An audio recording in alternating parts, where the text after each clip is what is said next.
welcome to Going Global. I'm your host, Chung Se-mi. Today we'll continue our second part of our special on the lives of South Koreans living in Japan. Last week, we brought you the stories of the third generation Korean Japanese. And this week, we're taking a look at a different group of Koreans living in Japan, the newcomers.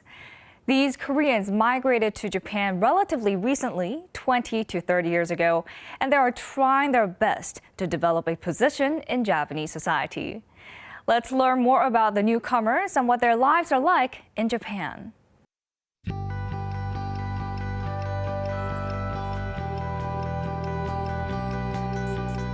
Shinokubo is located in the center of Tokyo, Japan. The neighborhood is known as Tokyo's Koreatown, where a lot of Korean shops are concentrated. Most Korean residents living and working in Shinokubo migrated to Japan 20 to 30 years ago. The Korean Japanese community calls them the newcomers and distinguishes them from those who settled down during the period of Japanese colonial rule.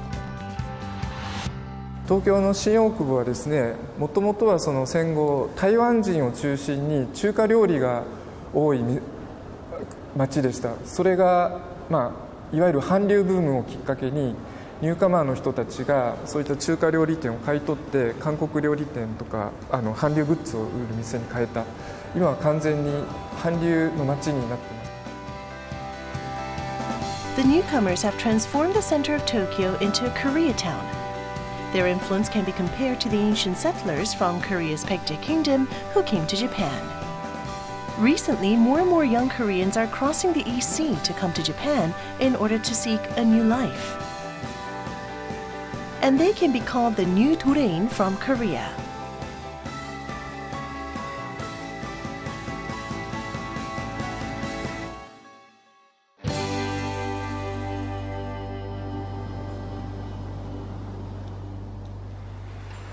This is a residential area in Tokyo called Kitami. Music is heard from early in the morning. In a small but neat apartment, a young man is working on a song. His name is Jay, a singer who came to Japan 5 years ago. Jay is walking a different path from K-pop stars who ride the Korean wave to the Japanese music industry. He's a singer-songwriter and writes and performs his own songs. 일본이라는 땅에 제가 한국 사람이 와서 저만의 그렇게 전달할 수 있는 메시지가 있겠구나라는 생각을 하게 됐어요. 그래서 그때부터 가사를 쓰기 시작했고 그때부터 곡을 쓰기 시작했어요. The lyrics are mixed with Japanese, English, and Korean.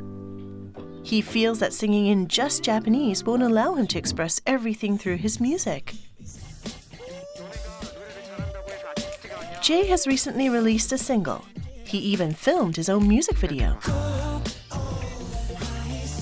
한국에서 음악 활동을 했었었는데요. 근데 25살 때 음악을 포기했어요.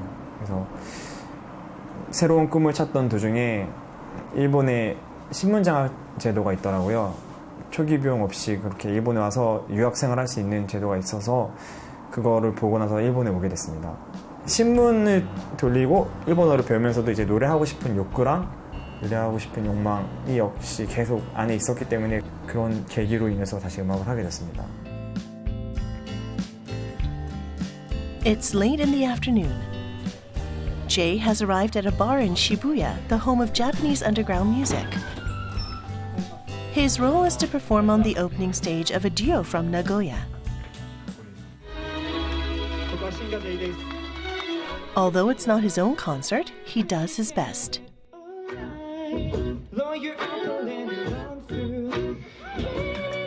He gives his all in singing 3 songs on the stage. 정말 일본에서 아주 밑바닥이라기보다는 밑에서 언더그라운드부터 위에까지 올라가서 성공했다는 가수가 한 명 나와주면은 저는 많은 일본에서 활동하는 그 한국 아티스트나 친구들이 되게 그거 꿈을 꿀 거라고 생각하고 그거 보면서 희망을 가질 거라고 생각하거든요. After his live performance, Jay leaves the club to go back home.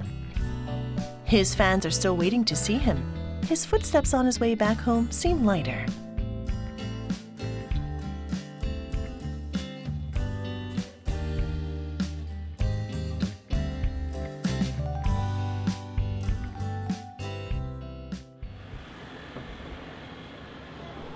This is Jae Lee, another Korean musician active in Japan. He's been here for only 3 years, but already had his first solo concert. He's making fast progress. Today's performance is at a small live cafe in Shibuya, Tokyo. 한국 사람인데 자기네 나라 언어로 곡을 만드네. 우리나라 말로 심경을 토로하네. 이런 분에 대해서는 좀 뭐랄까 반감이라기보다는요 신기하게 좀 보는 분들이 많이 있었죠. 아 어떻게 다른 나라 말을 가지고서 이렇게 우리의 마음을 대신해서 이렇게 대변할 수 있을까? Jae's performance has begun.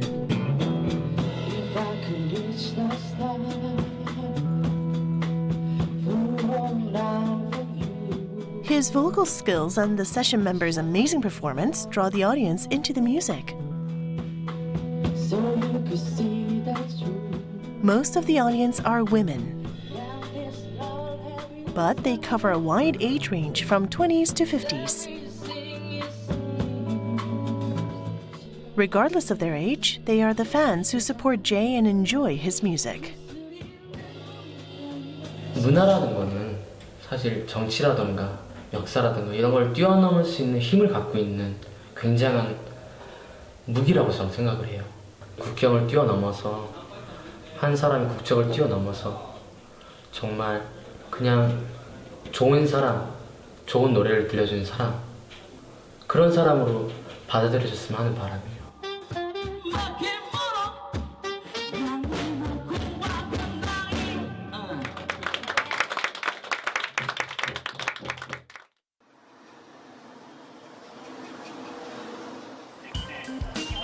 A young Korean student quickly comes out of a drugstore located near Dotonbori, Osaka. Her part-time job for the day has just finished. She goes to pick up her bicycle. She has worked busily for the past 5 hours, but she cannot go home right away. She has another part-time job to go to. Her job at the drugstore finished at 5 p.m. The distance to her next part-time job, a noodle restaurant, is about 5 kilometers. She still has some time as the restaurant opens at 6, but she pedals as fast as she can. She arrives in front of a convenience store. She parks her bicycle and quickly goes inside. She usually doesn't have time to have a proper meal, so that's why she came here as fast as she could. Crouching down on the back street of the noodle restaurant, she eats the kimbap that she bought at the convenience store.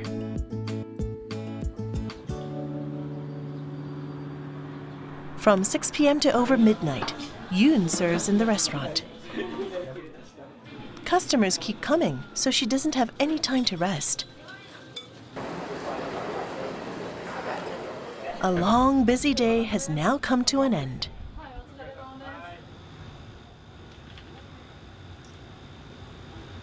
이렇게 일을 해서 학비를 모아서 어학 공부를 하고 일본 회사에 취업하는 게 기본적으로 목적이고 목표니까 일본 생활의 첫 발걸음이라고도 할 수 있겠네요.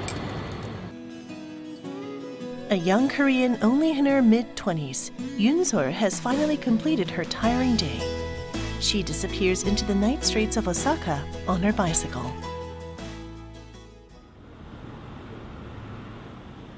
Next morning, this is Yoon's small room in the house she's living in. After she wakes up, she turns on her laptop and plays Korean TV programs.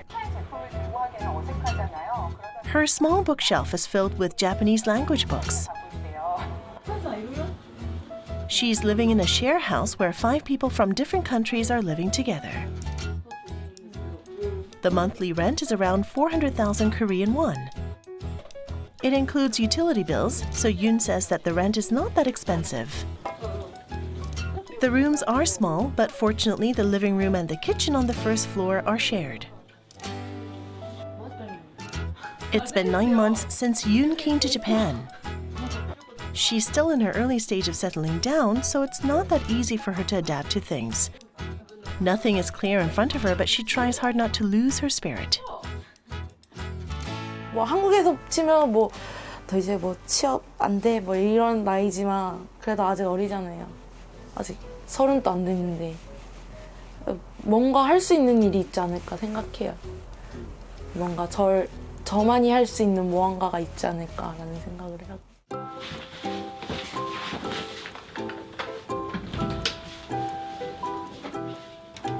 Will there be a place for Yoon somewhere in Japan? She's on her bike again, pedaling swiftly through the small street.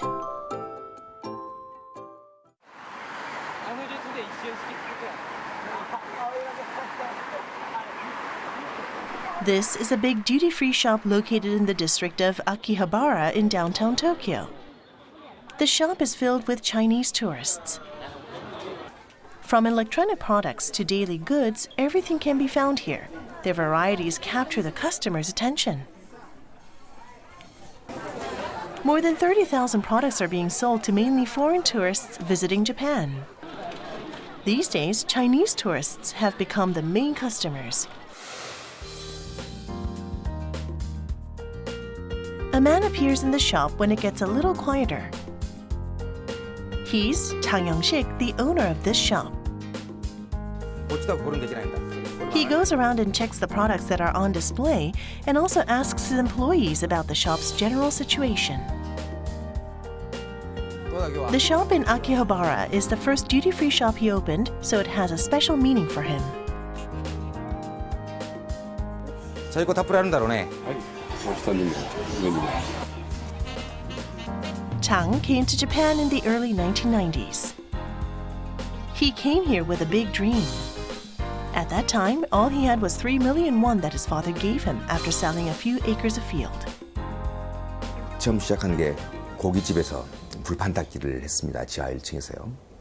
그걸 쭉 하면서 이제 학비를 벌어야 되는데 그 불판 닦기 하나만 해가지고는 돈을 마련할 수가 없으니까 아르바이트만 투잡을 한 거죠. 그래서 그 투잡이 신문 배달을 하는 거였습니다. 그 당시에 일본에 쌀파동이 있었습니다. 그래서 한국 쌀을 수입해 오면 좋지 않겠나 싶어서 그때 한국 쌀을 많이 가지고 왔습니다. 쌀 장사를 한번 해보니까 이런 게 바로 무역이라는 거구나. 그래서 이게 무역을 해야 되겠구나. Chang established his company Eisan in 1997 and started a small trading business. He purchased a large quantity of Japanese cassette players and sold them to Korea. He slowly expanded his business. And now he is running 17 duty-free shops in various cities in Japan. His company's annual revenue is 200 billion Korean won. Compared to how small it started, it has achieved an enormous growth. But the process wasn't always smooth. 2008년도에 엔화가 폭등을 하기 시작합니다. 그래서 그때 가장 큰 손실을 입었죠. 거의 100억 이상을 적자를 봤습니다. 그래서 2011년 3월 11일 날 동북 지역 지진, 쓰나미, 방사선 방출. 그러다 보니까 초토화가 됩니다, 이게. 면세점이. 한 명도 안 해요. Chang overcame the big crisis one by one and realized the need to diversify his business. He started another business in electric bicycles, and he has begun to expand the business to overseas. 미얀마, 캄보디아, 베트남, 그다음에 인도, 인도네시아 이쪽이 진출할 지역이 되겠죠. 우리가 겨냥하고 있는 지역이 바로 이 동남아시아, 아시아권입니다. Chang Young-sik is still a businessman with the spirit of a pioneer.